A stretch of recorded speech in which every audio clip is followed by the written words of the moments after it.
Hello, students! Welcome back to Acceleration Academy 2021. We are now on day number 2 here in Acceleration Academy. I'm your teacher, Mr. Oza, and it's a pleasure to have you here for our second lesson. Here we go, everybody. Remember, our topic is Achieving Financial Independence. This course runs between February 16th through the 20th, 2021. And again, we are on day number 2 of this unit. Some guidelines. This is stuff that you should already know we talked about yesterday, so let's do this real quick. You're going to earn 2.5 credits for this class. Remember, this is 90 days of work that you are doing in just 4 days. So at the end of today, we'll be halfway done.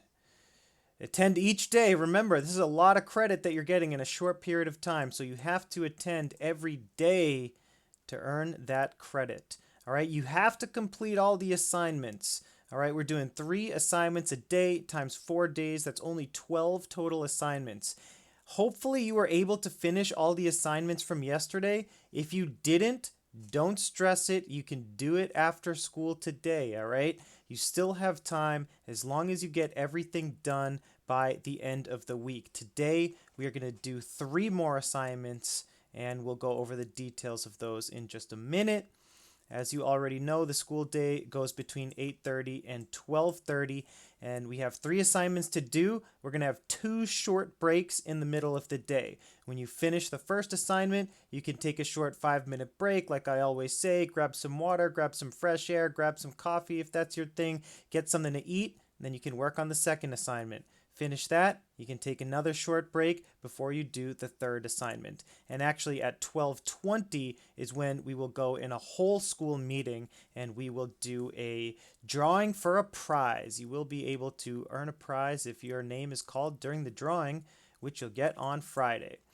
So getting a little deeper into our topic, here are each of our 4 topics. Yesterday, we talked about budgeting.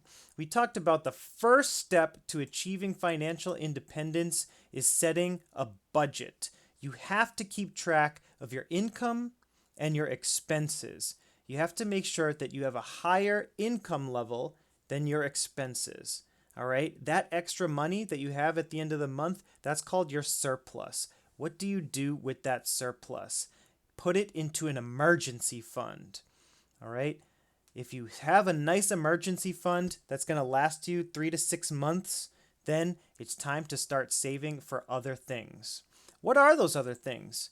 Today, we're going to talk about saving for education. Tomorrow, we're going to talk about saving for investing. And on Friday, we're going to talk about saving for retirement. All right? If you follow these directions, you will be able to achieve financial independence. So this is our topic for today. Thursday, not going to lie, this one's going to be my personal favorite. Investing. It's going to be a really fun lesson. I know that we have some people in this class who are already doing self-guided investing, which is just so cool to me. And then on Friday, we will talk about retirement. Remember, retirement, I don't want you to think of the old guy with the cane walking around and going sitting on a rocking chair all day. If you're able to achieve financial independence, you are going to have a really fun retirement in your 40s, maybe your 50s, maybe your 60s, whatever your goal is. You're going to be spending that retirement doing what you love. I don't know about you, but I'm going to be spending my days playing video games, hanging out with my dog, hanging out with my family, exploring nature, doing all kinds of cool stuff. And that's why I want to achieve financial independence, so I can do all of that fun stuff. Very important legal disclaimer. Please listen up to this legal disclaimer. I am not a financial advisor. I am an English teacher. Do your own research before making important financial decisions. Talk to a professional if needed.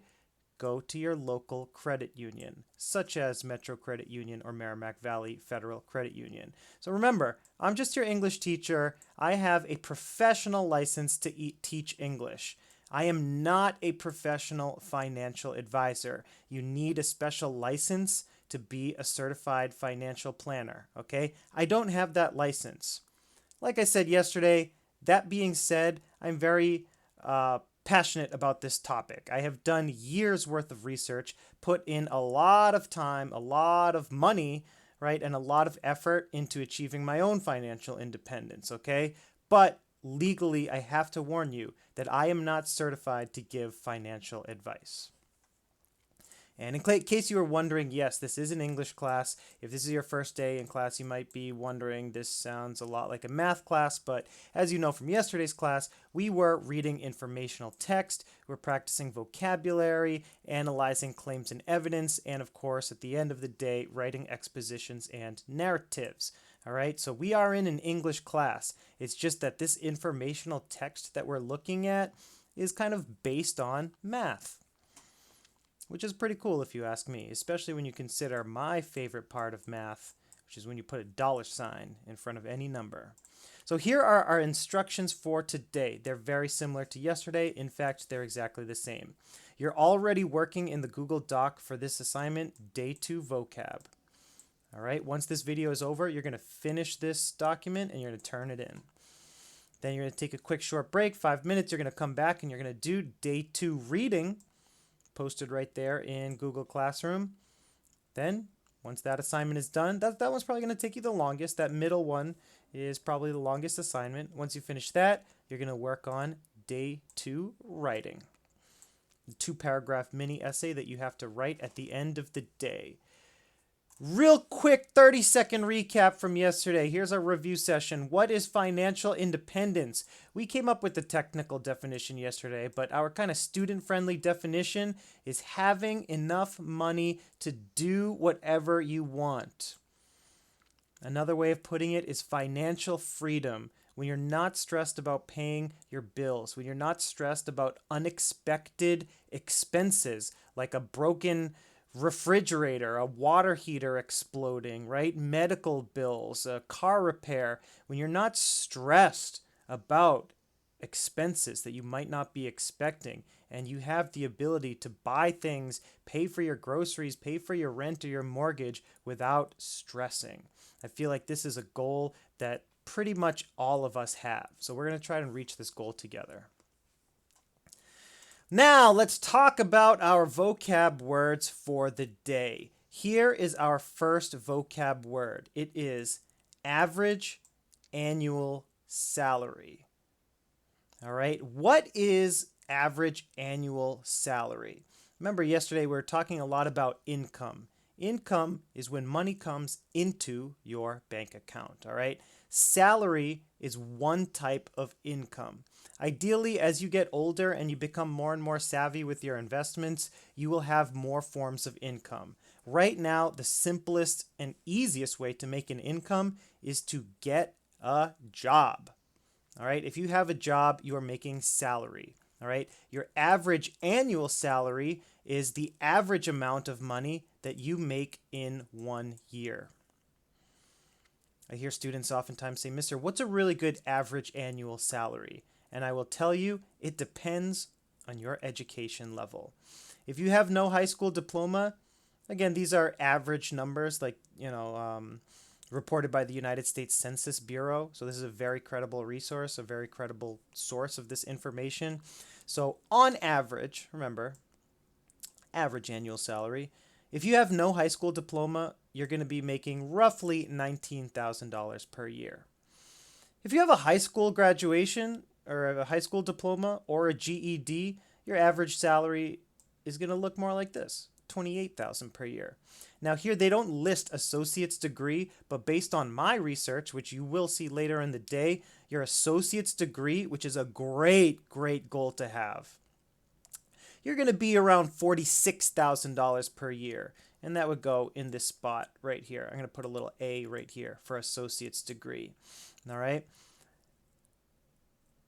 Next step up is the bachelor's degree. You can get a bachelor's degree with 2 years of school after your associate's degree. So 2 years associates, 2 years bachelor for a total of 4 years. Then your average salary is all the way up to $51,000.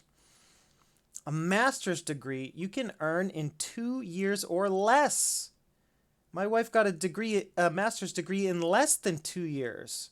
$67,000 per year average annual salary. Of course, these numbers, you can, with certain credentials, you can earn more than this with a master's degree. Trust me, you can earn a lot more than this with a master's degree. A PhD or a doctorate level degree will earn you $93,000 per year on average. Remember, could be a little more, could be a little less.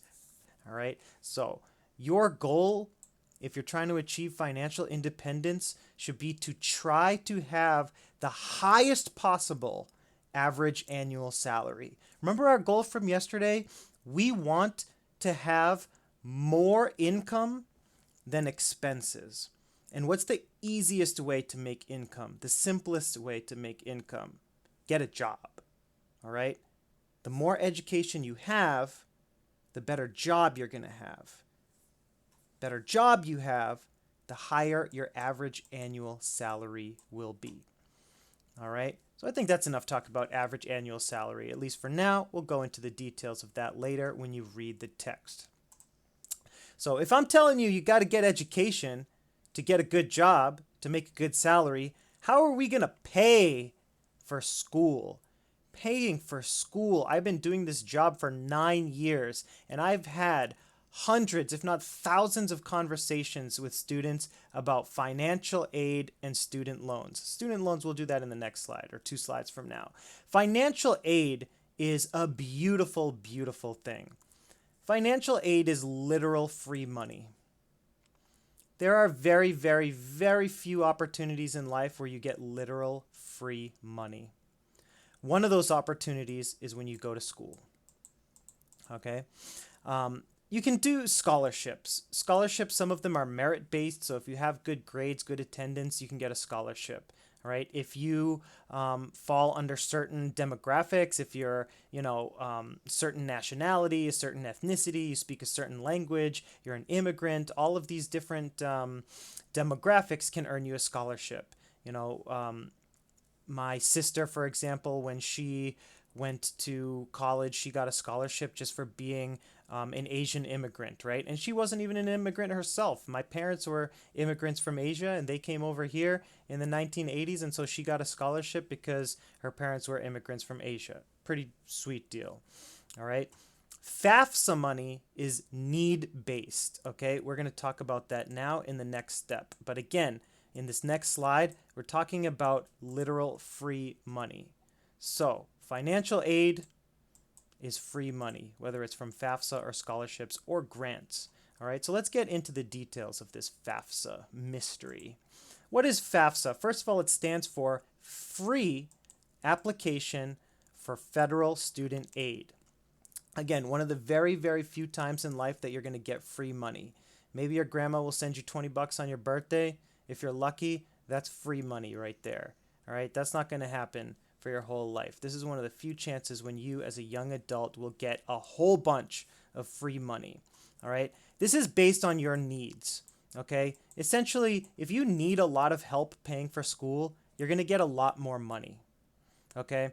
If you are in a situation where you might have parents or guardians that have money saved up for your college, you're not going to get as much help. If your parents or guardians have high-paying jobs, you're probably not going to get as much help. If you yourself have done a really good job saving for school, great, props to you for that, but it means that you're not going to get as much free money from the federal government. Remember, this is a federal program. Federal meaning the United States government. All right. If you're in a bit of a tough spot, right? If you are not going to have any help from any adults paying for your college, if you don't have a lot of money saved up, if you have a low income level, right? If you're just working like regular, minimum wage type jobs and your parents or guardians too are not earning a ton of money, then you're going to get a lot more free money from the government. All right. Because again, this is need based.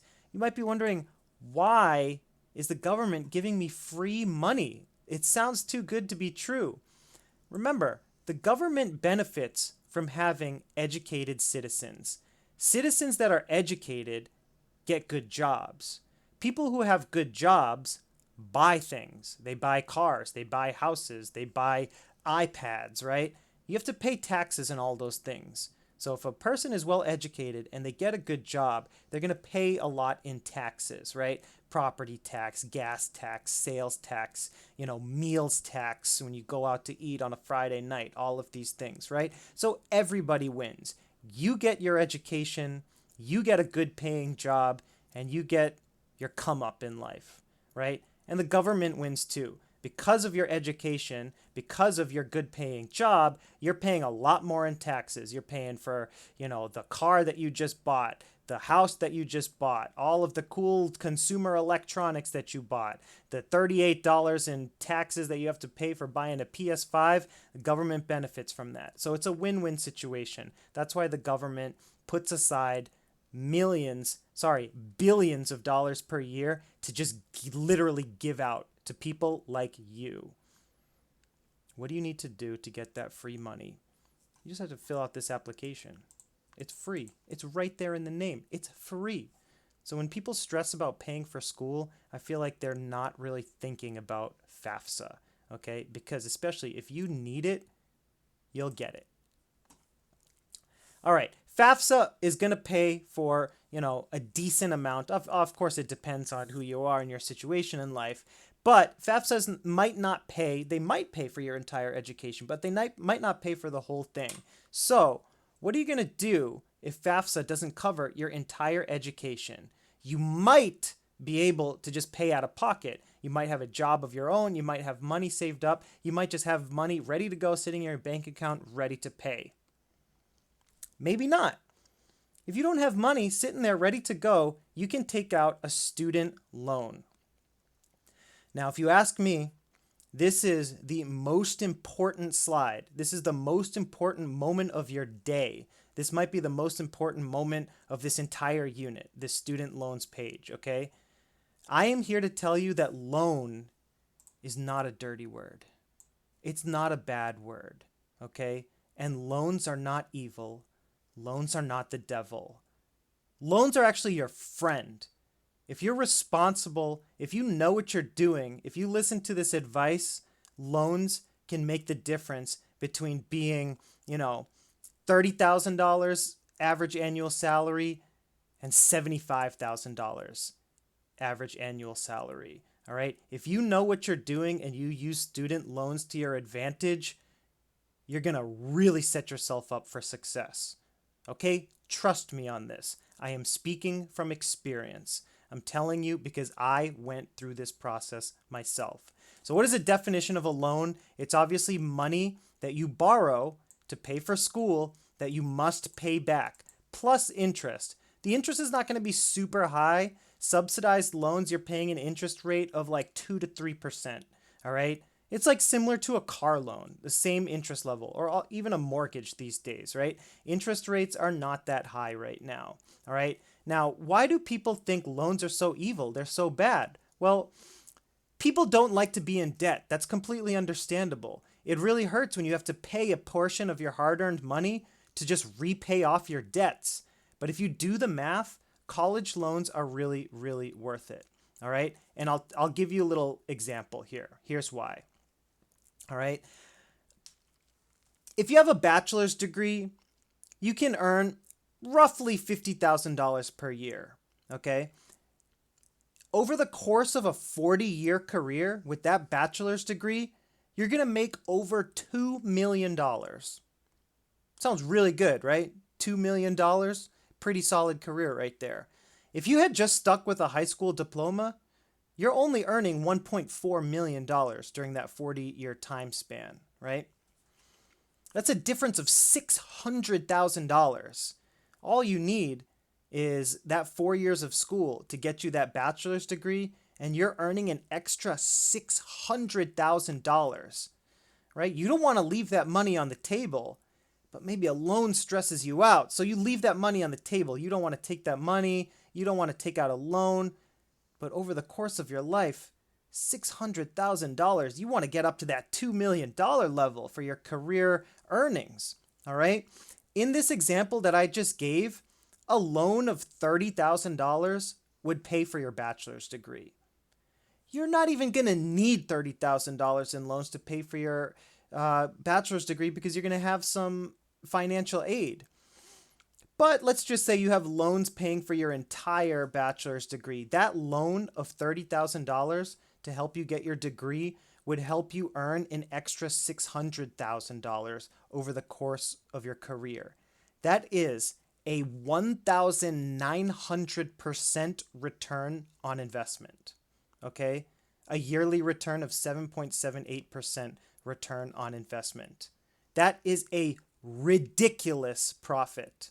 A ridiculous amount of money. What I'm trying to say is that small loan payment, and I know $30,000 doesn't seem like a small number, but over the course of your career, that $30,000 loan is going to help you earn $250,000 over the course of your career. Again, I'm speaking from personal experience, okay? Going back to this average annual salary chart, take a look at this with me for a second, all right? I graduated from high school, North Andover High School, okay? I did not have enough money to get a bachelor's degree on my own. I did not have enough money to get a master's degree on my own, okay? But I took out loans that helped me get my bachelor's degree in 4 years and to help me get my master's degree in 4 years. All right. Now, I'm not going to tell you the exact details of the amount of money I'm making. You know, people consider that to be unprofessional, but I'm giving you guys the hint, right? Y'all know what's up. If I just stayed with my high school diploma, right, and I just got some sort of job working around North Andover or Lawrence, I would have been in this range. 28,000, 30,000, maybe you work your way up, you're earning $35,000, you know, if you're lucky and you find a good place to work. I took out those loans and now you see me at this level, right? I was able to get a bachelor's degree from UMass, a master's degree from Northeastern University, and I got my job here at HLC because I took out the loans to get that education, okay? And now you see where I'm at. All right, I want that for you guys. I want that for my students. The thing is, though, and remember, I'm not a financial advisor. I'm just talking to you about my personal experience. You have to be responsible with those loans, right? If you don't pay them back, your interest is going to accrue, which means you're going to have to pay more and more and more and more, all right? You have 6 months after your college graduation to start paying back your loan. You have 6 whole months to find a job and start working. And then once you find your nice new job, hopefully something that you enjoy doing, you can start paying back your loans. Then, once your loans are done being paid back, everything is profit from there. All right, so hopefully I have done a decent job at explaining to you why student loans are actually worth it. Like anything in life, you have to be responsible. All right, you can't just take out a loan and forget about it. Right? If you really plan to pay it back, and really take your education seriously and get a good job afterwards, you're going to be all set, right? For me, I would never have been able to reach this level of education without a student loan. All right, it's not, what is not realistic for me.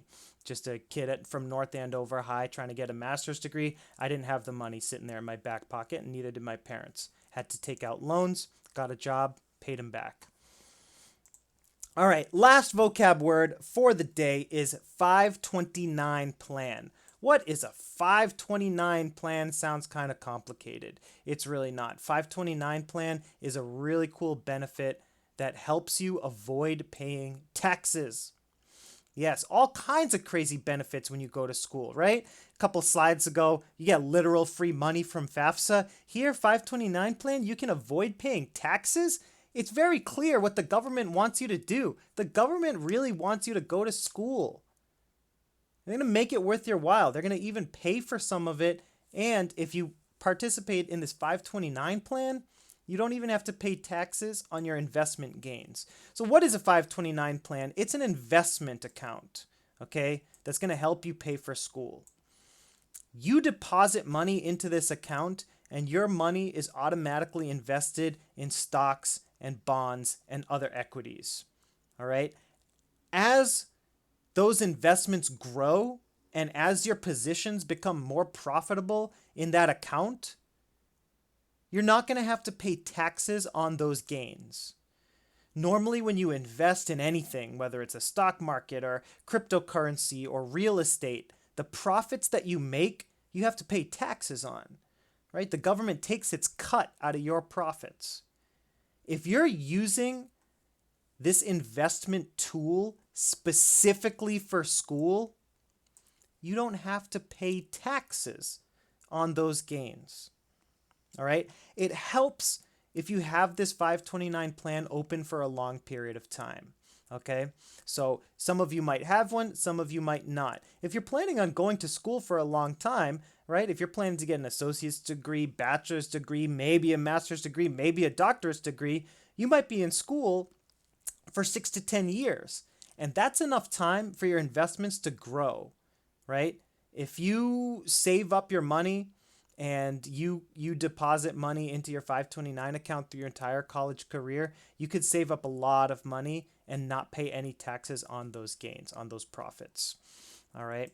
A 529 plan is great to look into, especially if you have little brothers or sisters, little nieces or nephews, right? If those kids are young, if those kids are really little, then they have even more time to grow. They have years and years, 18, if they're just born, they got 18 years for that account to grow before going to college, all right? And that's a ton of profits that you can take out of that account without having to pay taxes. You better believe I have one of these for my kid. So that's going to do it for our vocab words for today. Please let me know if you have any questions about those. I hope I did a decent job explaining those. Some of these financial terms can be a little tough, but you're going to be able to read about them in detail on the next assignment. So as you know, your job now is to complete day 2 vocab. You're already in that document. Finish it up. Once you finish that, you can take a quick 5-minute break, do your thing, grab some water, grab some food. Then you're going to move on to day 2 reading. Just like yesterday, you're going to read 4 little mini chapters explaining basically the words that we all just went over. Then you take another quick 5-minute break, grab your coffee, do your thing, get some fresh air. And then your final assignment for the day is day 2 writing. 2-paragraph mini essay using some quotes from the reading that you already did. Remember, if you're not able to finish this during the day, remember, we got 4 hours to do 3 assignments. If you come on time, 8:30 in the morning, and you stick to the plan all day, you should be able to get this done. If you can't get it done during the school day, work on it after school, work on it in the evening, work on it tomorrow morning. Just get it done because we got 3 fresh new ones coming tomorrow. All right, guys. I hope that you enjoyed this video. I hope this was useful. If you can't tell, I really like talking about this subject. I hope that I explained it well, and I'm happy to clear up any questions that you have. So let's get that first vocab assignment done, and then we'll move on to our reading. Thank you, everybody, for watching. As always, I'm Mr. Oza, and have yourself a great class.